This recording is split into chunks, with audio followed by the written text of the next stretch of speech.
सुरों की मलिका और पूरे विश्व में स्वर कोकिला के नाम से जानी जाने वाली लता मंगेशकर अपने फिल्मी करियर में लगभग 30,000 के आसपास सॉन्ग्स रिकॉर्ड किए और ये गाने उन्होंने लगभग 14 इंडियन लैंग्वेजेस में गाए। लता मंगेशकर भारत की पहचान मानी जाती हैं। भारत की फिल्म इंडस्ट्री और भारत के म्यूजिक का एक अहम हिस्सा मानी जाती हैं। लेकिन क्या आप ये जानते हैं कि बॉलीवुड में लता मंगेशकर को लता मंगेशकर का दर्जा दिलाने वाले कौन थे? वो कौन थे जिन्हें खुद लता मंगेशकर ने अपना गॉडफादर माना था? अपने 84वें बर्थडे में लता मंगेशकर ने अपनी जिंदगी से जुड़े इस बहुत बड़े मामले का खुलासा किया था। बात है सितंबर साल 2013 की, जब एक इंटरव्यू में लता मंगेशकर ने कहा कि गुलाम हैदर साहब सही मायने में उनके गॉडफादर हैं। आखिर क्यों उन्होंने गुलाम हैदर साहब अपना गॉडफादर बताया, इससे जुड़ी हुई कहानी भी काफी इंटरेस्टिंग है। बात उस जमाने की है जब लता मंगेशकर फिल्म इंडस्ट्री में अपने आप को एज अ सिंगर इस्टेब्लिश करने के लिए हाथ पैर मार रही थी और तब उनकी मुलाकात गुलाम हैदर साहब से हुई थी। गुलाम हैदर साहब ने जब लता मंगेशकर की आवाज को सुना तो वो उनकी आवाज के दीवाने हो गए। उन्हें उनकी आवाज इतनी जबरदस्त लगी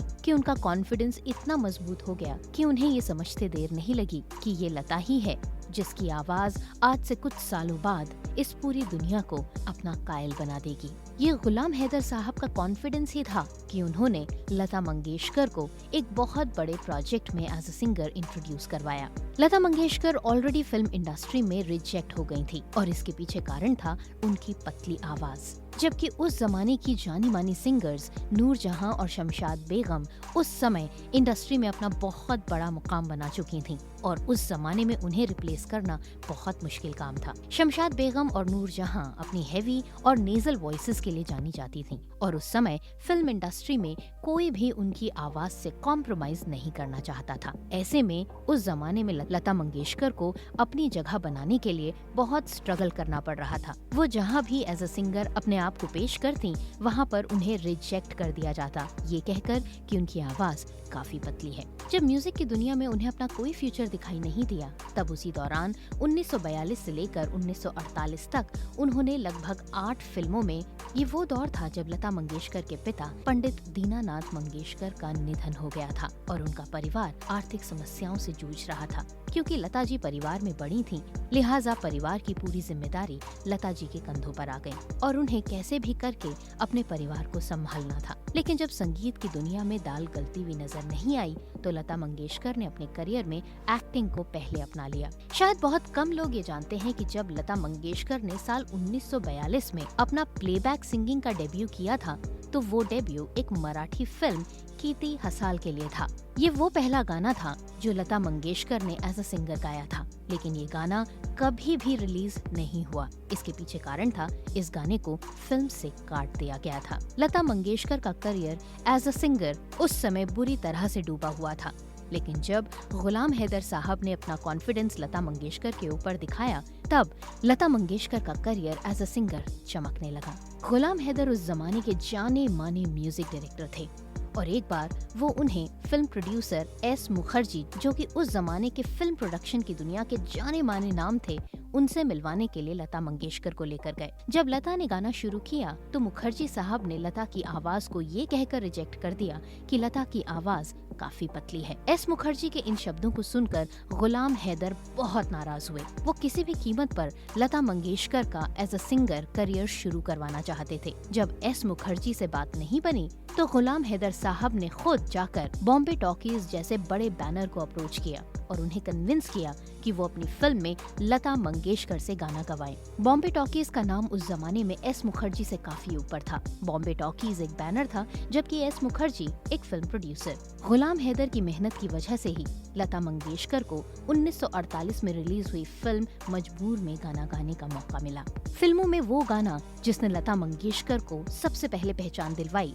वो थी दिल मेरा तोड़ा मुझे कहीं का ना छोड़ा तेरे प्यार ने, जिसको लिखा था नजीम पानीपती ने और कंपोज किया था गुलाम हैदर ने। वो कहते हैं ना कि फिल्म इंडस्ट्री में बिना गॉड फादर के आप आगे बढ़ ही नहीं सकते। कुछ लोग ये मानते हैं तो कुछ लोग ये अच्छी तरह से जानते भी हैं, लेकिन लता मंगेशकर की कहानी बहुत कम लोग जानते हैं कि उनके पिता थिएटर और म्यूजिकल बैकग्राउंड से होने के बावजूद भी लता मंगेशकर को फिल्मी दुनिया में जगह बनाने का मौका मिल ही नहीं पा रहा था। ये गुलाम हैदर साहब के एफर्ट्स ही थे जिसकी वजह से लता मंगेशकर फिल्म इंडस्ट्री में अपनी एक सक्सेसफुल पहचान बना पाई। गुलाम हैदर उस जमाने के मशहूर म्यूजिक डायरेक्टर थे, लिहाजा उस समय उनकी बातों पर काफी गौर किया जाता था और यही कारण था गुलाम हैदर को लता मंगेशकर अपना गॉड फादर मानती थीं। इसके बाद लता मंगेशकर ने कभी पीछे मुड़कर नहीं देखा। वो लगातार फिल्मों में एक के बाद एक सक्सेसफुल गीत गाती चली गईं और धीरे धीरे उनकी जबरदस्त प्रेजेंस के कारण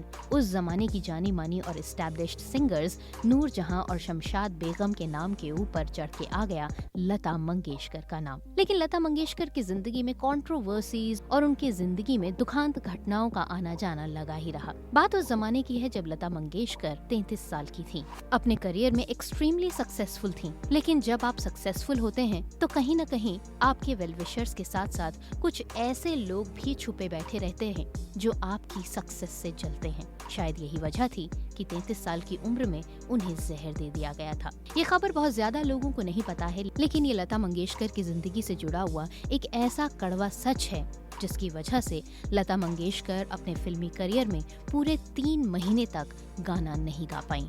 दबे जुबान ये बातें भी आने लगी कि लता मंगेशकर अपनी आवाज खो बैठी हैं और वो अब जिंदगी में कभी गाना नहीं गा पाएंगी। हुआ कुछ यूँ था कि एक बार लता मंगेशकर जब सुबह सोकर उठी तो उनके पेट में बहुत जबरदस्त दर्द होने लगा और थोड़ी ही देर बाद उन्हें हरे रंग की उल्टियाँ होने लगी। इससे पहले कि घर का कोई सदस्य ये समझ पाता कि लता मंगेशकर को क्या हो रहा है, लता मंगेशकर के हाथ पैर कांपने लगे। जल्दबाजी में तुरंत डॉक्टर को बुलाया गया और जानने की कोशिश की गई कि आखिर लता मंगेशकर को हुआ क्या है।